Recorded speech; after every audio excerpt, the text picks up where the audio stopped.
आशा करता हूँ आप सब बहुत अच्छे होंगे। मेरा नाम है सिद्धांत अग्निहोत्री। स्टडी ग्लोस पे आपका बहुत बहुत स्वागत है। तो बड़े दिनों के बाद हम कोरोना वायरस पे लेक्चर ले रहे हैं। ख़त्म हो गया है एक तरीके से। आपको पता है कि बहुत ही कम केसेज आ रहे हैं। जब से कोरोना शुरू हुआ है 1000-1500 के करीब अब केसेज आ रहे हैं, लेकिन अभी भी ख़त्म नहीं हुआ है।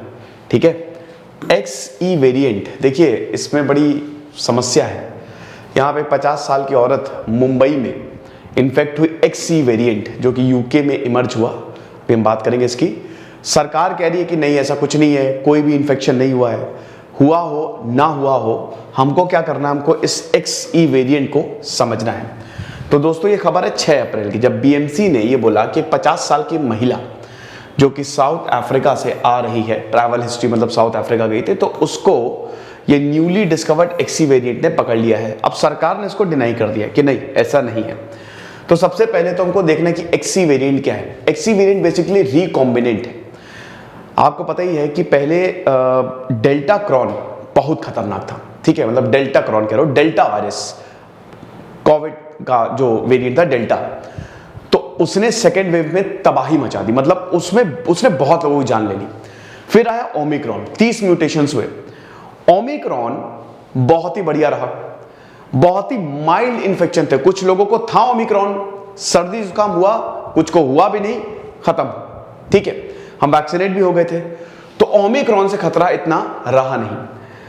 अब ओमिक्रॉन BA.1 ये ओरिजिनल वेरिएंट, BA.2 इसका सब वेरिएंट, एक BA.3 भी है। तो BA.1 और BA.2 इन दोनों के म्यूटेशंस को कंबाइन करके बना है रिकॉम्बिनेंट, यानी कि XE सब वेरिएंट ऑफ ओमिक्रॉन। ओमिक्रॉन का बच्चा आप समझ लो। ठीक है, सबसे छोटा बच्चा, जिसने अभी थर्ड वेव कोविड-19, जैसे अमेरिका में अगर आप देखो, यूरोप में, तो ये XE वेरिएंट की ही वजह से थर्ड वेव आई। बहुत ज्यादा अमेरिका में जो केसेस आ रहे हैं वो इसी वेरिएंट की वजह से आ रहे हैं। अभी तक ये भारत नहीं आया था, लेकिन मुंबई में पहला केस मिलना ये थोड़ी चिंता पैदा करता है। अब वही है कि क्या फिर से इन्फेक्शंस हो सकते हैं। भारत में 4th वेव आने वाली है।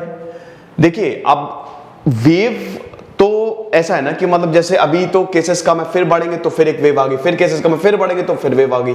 तो जहां जहां केसेस बढ़ने लगेंगे, 1st, 2nd, 3rd, 4th, ऐसे हम इसको आइडेंटिफाई करते हैं।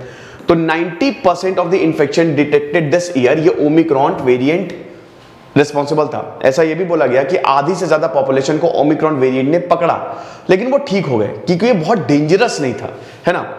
ये ट्रांसमिसेबल, नो डाउट ट्रांसमिसेबल ज्यादा था, इसकी ट्रांसमिसिबिलिटी बहुत ज्यादा थी, बट वही है कि ऐसा नहीं है कि आपकी इम्यूनिटी को बाईपास करके और पूरी तरीके से आपके लंग्स को खत्म करके आपको बेड पे लिटा दे, जैसा कि डेल्टा के साथ हो रहा था। ये ओमिक्रॉन के साथ नहीं था। तो जैसा कि मैंने बताया कि BA.2 और BA.1, एक और है BA.3। अब दिक्कत यह है कि ये जो वेरिएंट है ये भी ज्यादा ट्रांसमिसेबल है। ओमिक्रॉन की बात करें तो ओमिक्रॉन तो ज्यादा फैलता है ही, इसके जो सब वेरिएंट है वो और ज्यादा फैलेंगे।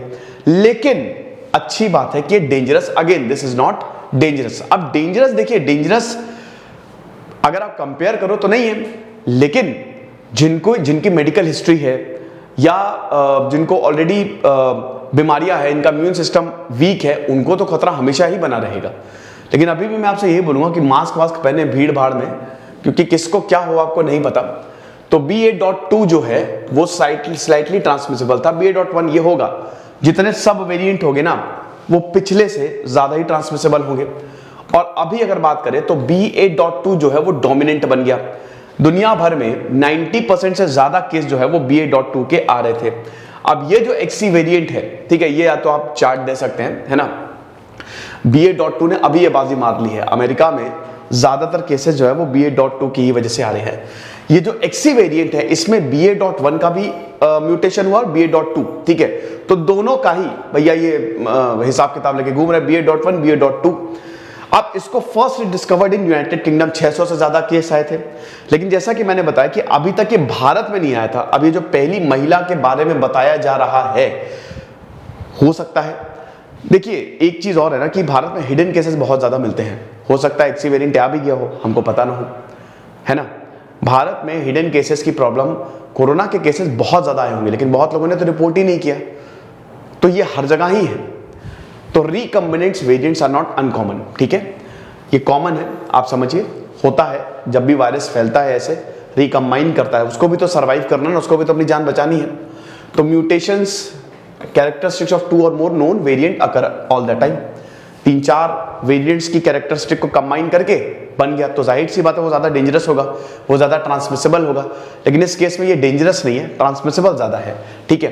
That contain characteristic mutations of delta and Omicron, ऐसे बहुत सारे हैं, जैसे अब डेल्टा एंड ओमिक्रॉन, जब डेल्टा और ओमिक्रॉन जब आया तो डेल्टा क्रॉन देखा था ना, तो डेल्टा और ओमिक्रॉन के भी कैरेक्टरिस्टिक्स थे।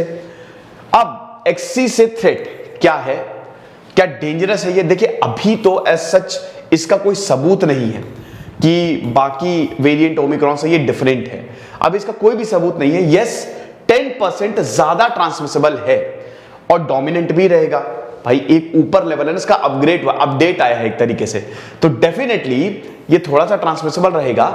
लेकिन क्या ये बहुत ज्यादा डेंजरस है, अभी तक इसका कोई भी सबूत नहीं है। देखिए डेंजरस हमको तो यही मान के चल रहा है कि सारे वेरिएंट ही डेंजरस है, तभी हम एहतियात बरत पाएंगे, तो ये चीज है।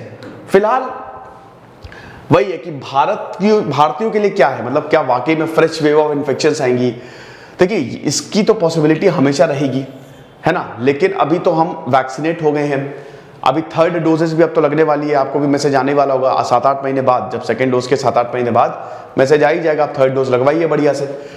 तो अगर आप देखो जब तक वायरस एलिमिनेट नहीं होगा तो हमेशा ही खतरा बना रहेगा। लेकिन फिलहाल तो कोई नया वेरिएंट आया नहीं है, तो सब वेरिएंट है। जब तक नया वेरिएंट नहीं आता, ना ही आए, नया वेरिएंट तभी आएगा जब बहुत सारे इन्फेक्शंस आएंगे। अब बहुत सारे इन्फेक्शंस यूरोप में, चाइना में, जैसे चाइना में आपने देखा तो वहां पे फिर से लॉकडाउन लगा दिया गया, चाइना में 0 कोविड पॉलिसी फेल हो गई, कितने सारे केसेस आए। तो जब तक नया वेरिएंट नहीं आएगा तब तक एज सच दिक्कत नहीं होने वाली है। लेकिन यस, खतरे को हम कभी भी नकार नहीं सकते, हो सकता है फिलहाल अभी इतनी बड़ी कोई खास दिक्कत नहीं है, ठीक है। सबसे बड़ी बात यह है कि अब देखो 40 से 50% ऑलरेडी ओमिक्रॉन से इन्फेक्ट हो गई है। तो भाई देखो, एक तो हमने ये जो अगर आप वायरस से इन्फेक्ट हो तो आपको नेचुरल इम्यूनिटी मिल जाएगी, एक्वायर्ड इम्यूनिटी जो आपको वैक्सीन से मिली है, तो इम्यूनिटी हम लेके घूम रहे हैं, हमारे पिटारे में इम्यूनिटी है ना। इस वायरस को बहुत अच्छे से, कुछ लोग तो 3-3 बार इन्फेक्ट हुए, आपको पता है, एक तो मतलब पहले से, फिर सेकेंड वेव में डेल्टा से, और उसके बाद फिर से, ठीक है। तो ये चीज है, तो जो इम्यूनिटी है इन्फेक्शन से वो अच्छी खासी रहने वाली है। ये छोटा सा लेक्चर था दोस्तों, एक्सी बहुत ज्यादा ये चल रहा था कि क्या यार ये खतरनाक है ये वो, तो मैंने कहा कि चलो ले लेता हूँ, बहुत टाइम बाद मैंने कोरोना पे लेक्चर लिया है। खुश रहिए, पढ़ते रहिए, जैसे सिद्धांत अग्निहोत्री साइनिंग ऑफ। परसों मैं लाइव आ रहा हूँ और परसों आपको लाइव जरूर आना है। एक तो टी-शर्ट गिव अवे होगा भाई, 1 मिलियन सब्सक्राइबर हुए हैं तो थोड़ा सा सेलिब्रेशन करते हैं, और उसके बाद फिर कुछ और सरप्राइजेस हैं। Thank you so much.